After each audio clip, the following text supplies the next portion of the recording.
આજે આપણે Uttarayan special Kathiawadi traditional રીતથી આપણે ખીચડો બનાવીને તૈયાર કરીશું. જે ખીચડાનો સ્વાદ હોય છે એ ખૂબ જ સરસ હોય છે અને સ્પેશિયલ ઉત્તરાયણ ઉપર જ બનાવવામાં આવતો હોય છે. તો ચાલો બનાવવાનું શરૂ કરીએ. તો 7 ધાનનો ખીચડો કહેવાય છે, એટલે આપણે 7 ધાન લીધા છે. 7 ધાનમાં કયા કયા ધાન લીધા છે એ હું તમને ડિટેલમાં બતાવી દઉં છું. 2 ચમચી આપણે કોઈ પણ મિક્સિંગ બાઉલ લઈ લેવાનો છે પહેલાં, અને એની અંદર 2 ચમચી એટલે એક મોટી ચમચી 2 નાની ચમચી જેટલો અહીંયા બાજરો લીધો છે. બધી વસ્તુ 2 ચમચી જેટલી લીધી છે. સાથે આપણે બાજરાની સાથે જાર લીધી છે અને ઘઉંના જે ફાડા તૈયાર મળે છે ફાડા લાપસી માટે એ લીધા છે. અને સાથે આપણે ચોખા 7 ધાનનો કહેવામાં આવે છે, એટલે ધાનનો ઉપયોગ આપણે આમાં કરીએ છીએ. અનાજને ધાન પણ કહેવાય છે. ફોતરાવાળી મગની દાળ લીધી છે, 2 ચમચી તુવેરની દાળ લીધી છે અને સૂકા ચણા લીધા છે. ટોટલ 7 વસ્તુ આપણે મિક્સ કરવાની છે. એના માટે આપણે એને 7 ધાનનો ખીચડો કહેવાય છે. અને આ ખીચડો છે એ બહુ જ સરસ અને ટ્રેડિશનલ રીતથી આપણે બનાવીએ છીએ, એટલે ટેસ્ટમાં બહુ જ સરસ થાય છે. તો અહીંયા ખીચડો છે એને પહેલાં આપણે સરસ રીતે મિક્સ કરી દઈશું. પાણી નાખી અને ધોઈ લઈશું, જેથી એની અંદર કોઈ ફોતરા ડસ્ટ હોય એ નીકળી જાય. પછી આપણે એને પલાળી નાખીશું. તો 2 થી 3 વખત આપણે ધોઈ લઈશું. તો 2 થી 3 વખત આ રીતે પાણીથી ધોઈ અને ઉપરની જે ડસ્ટ હોય એ કાઢી નાખવાની છે. પછી આપણે એને 6 થી 8 કલાક માટે પલાળવા રાખી દેવાનો છે. જો તમે સાંજે આ પ્રોસેસ કરી દો તો સવારે પલાળવાનો. સવારે પલાળી હોય તો સાંજે ખીચડો બનીને તૈયાર થાય. મોટાભાગે ખીચડો છે એ રાતે બનાવવામાં આવે છે. જેટલું આપણે ધાન લીધું છે એનાથી ડબલ આપણે પાણી નાખી દેવાનું છે, જેથી પલળે અને ફૂલે તો પણ પાણી ઘટે નહીં. તો 8 કલાક પછી તમે જોશો તો ખીચડો છે એકદમ ફૂલીને તૈયાર થઈ ગયો છે. હવે આ ખીચડામાંથી જે પાણી છે એક્સ્ટ્રા એ આપણે કાઢી નાખીશું. અને તમે જોઈ શકો છો ચણા અને બધું એકદમ સરસ રીતે ફૂલી ગયું છે. તો આ ટ્રેડિશનલ રીત છે જે રીતે આપણે ખીચડો બનાવી અને ખાંડીને બનાવવામાં આવે છે ખાંડણીયામાં, પરંતુ આપણે અત્યારે ખાંડણીયા હોતા નથી. પરંતુ તમે આ રીતે બનાવશો ને તો ટેસ્ટ એવો જ આવશે. હવે પાણી કાઢી અને સાઈડમાં રાખી. અહીંયા 1 કપ આપણે ખીચડો લીધો હોય તો સામે આપણે 3 કપ પાણી નાખવાનું છે. એટલે 1 કપથી સહેજ એવો ઉપર મારે ખીચડો હતો, એટલે આપણે પાણી આગળ પણ નાખીશું થોડું. ત્યારે મેં 3 કપ ભરીને નાખ્યું છે અને ચમચી ભરીને મીઠું નાખ્યું છે. પહેલાં આપણે આંધણને ઉકળવા દેવાનું છે. જેમ કે આપણે ગામડે ચૂલા ઉપર બનાવતા હતા તો પાણીને પહેલાં ઉકળવા દેતા અને પછી આપણે ખીચડો ઓરીએ એમાં. તો અત્યારે પણ આપણે કુકરમાં આંધણને ઉકળવા દેવાનું. આંધણ થોડું ગરમ થઈ જાય પછી આપણે એને ખીચડાને ઓરી દેવાનું છે. અને હવે અહીંયા અડધો કપ જેટલું મેં પાણી નાખ્યું હતું. જે ચોટેલું રહી ગયું હતું ને ચોખાને એવું, એ બધું નીકળી ગયું. એટલે 3.5 કપ જેટલું પાણી અહીંયા ગયું હતું ખીચડામાં અંદર. હવે આપણે એમાં લીલા દાણાનો ઉપયોગ કરીશું. તો વાલ હોય તો વાલ પણ નાખી શકાય.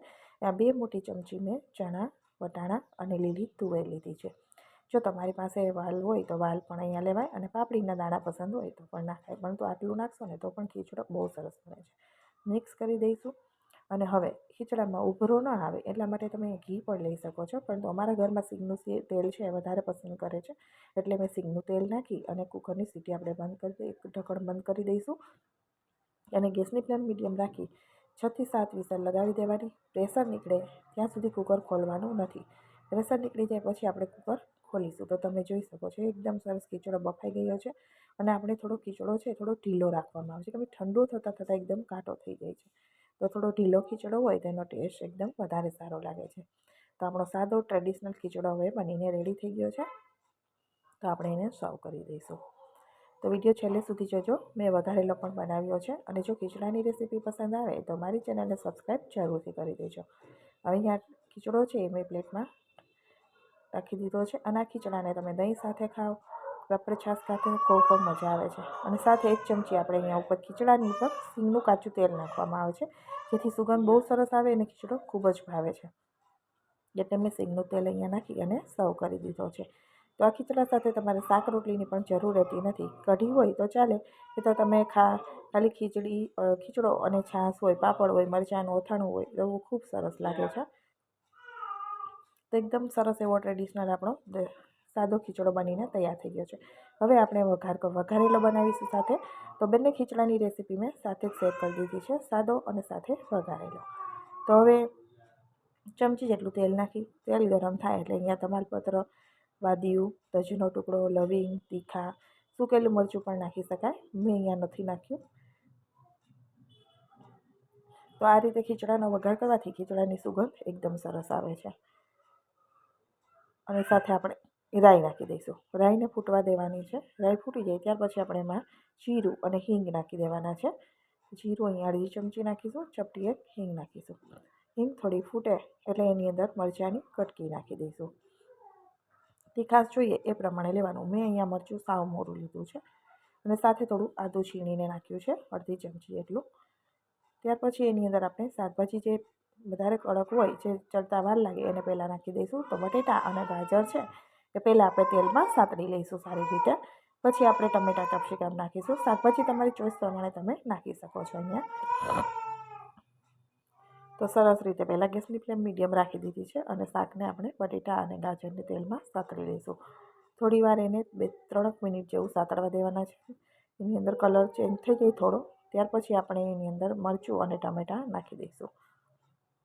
અને મેં એકદમ પાતળી નાની સમારેલું છે શાક, એટલે ઝડપથી કૂક થઈ જશે. અને ખીચડામાં ઝીણું સમારેલું શાક હોય તો ખાવામાં પણ સારું લાગે છે. હવે ટમેટાં નાખ્યા પછી એની અંદર થોડું મીઠું નાખી દઈશું, જેથી ફટાફટ શાક છે આપણું સોફ્ટ થઈ જાય. અને સાથે મસાલા કરી દઈએ. અડધી ચમચી હળદર નાખીશું. તીખાશ જોઈએ એ પ્રમાણે લાલ મરચું નાખવાનું છે.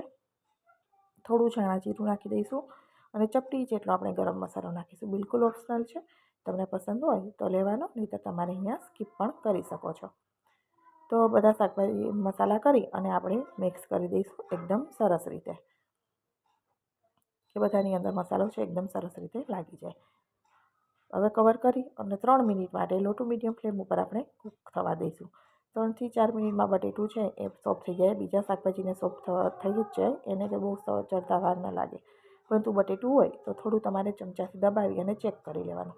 તો બટેટું એકદમ સરસ રીતે થઈ ગયું એટલે આપણે એની અંદર ખીચડો નાખી દઈશું. ખીચડો નાખી અને મિક્સ કરી દઈશું. અને હવે મિક્સ કરીશું ને તમે જોશો તો ખીચડો થોડો ઘાટો છે.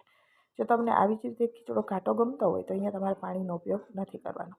નહીંતર અડધા કપ જેટલું મેં અહીંયા પાણી લીધું છે. પ્લેટમાં ખીચડો ચોટેલો છે તેમાં જ પાણી નાખી દીધું અને બધું પાણી આપણે ખીચડાની અંદર નાખી દઈશું. અને ફરી 3 મિનિટ કવર કરી અને આપણે ખીચડાને ચડવા દઈશું લો ફ્લેમ ઉપર, જેથી ખીચડો નીચે બેસે અને બળે નહીં અને સરસ રીતે મિક્સ થઈ જાય. મસાલા બધા ચડી જશે અને ખીચડો થોડો ઢીલો રહેવો જોઈએ. તમને ઘાટો પસંદ હોય તો પાણીનો ઉપયોગ બિલકુલ કરવો નહીં. તો અહીંયા ખીચડો 3 મિનિટ પછી તમે જોશો તો કન્સિસ્ટન્સી એકદમ પરફેક્ટ થઈ ગઈ હશે. તમે જોઈ શકો છો આ રીતે. અને એકદમ સરસ સુગંધ પણ આવી રહી હતી અને ખીચડો બહુ સરસ બન્યો હતો, બધાને ખૂબ જ ભાવ્યો. તો આ રીતે ટ્રેડિશનલ ખીચડો ઉત્તરાયણ ઉપર તમે આસાનીથી ઘરે બનાવી શકો છો. હવે આપણે એની અંદર લીલા ધાણા નાખી અને મિક્સ કરી દઈશું. તો આગળ પણ મેં ખીચડાની રેસીપીઓ શેર કરેલી છે, જેમાં કિસમિસ, કાજુ, ડ્રાયફ્રૂટ્સ પણ વાપરેલા છે. તમે ત્યાંથી પણ જોઈ શકો છો. આ થોડો અલગ મેથડથી બનાવેલો હતો અને આજે મેં ફટાફટ બની જાય એવો બનાવીને તૈયાર કરી દીધો છે. તો આ ખીચડાને પણ સર્વ કરી દે. તમને મારા ખીચડાની રેસીપી કેવી લાગી એ કોમેન્ટ બોક્સમાં જરૂરથી જણાવજો. વિડીયો પસંદ આવ્યો હોય તો વિડીયોને લાઈક અને શેર કરવાનું બિલકુલ ભૂલતા નહીં. અને તમે આ રીતે બનાવશો તો મારો ખીચડો પણ એકદમ સરસ ટ્રેડિશનલ રહેવો જ બનશે, કોઈ જ ફરક નહીં. તો સાદો બનાવવો છે, તીખો ખીચડો બનાવો છો, બંને ખીચડાની રેસીપી અહીંયા મેં શેર કરી દીધી છે. ફરી મળીશું નવા વિડીયો સાથે.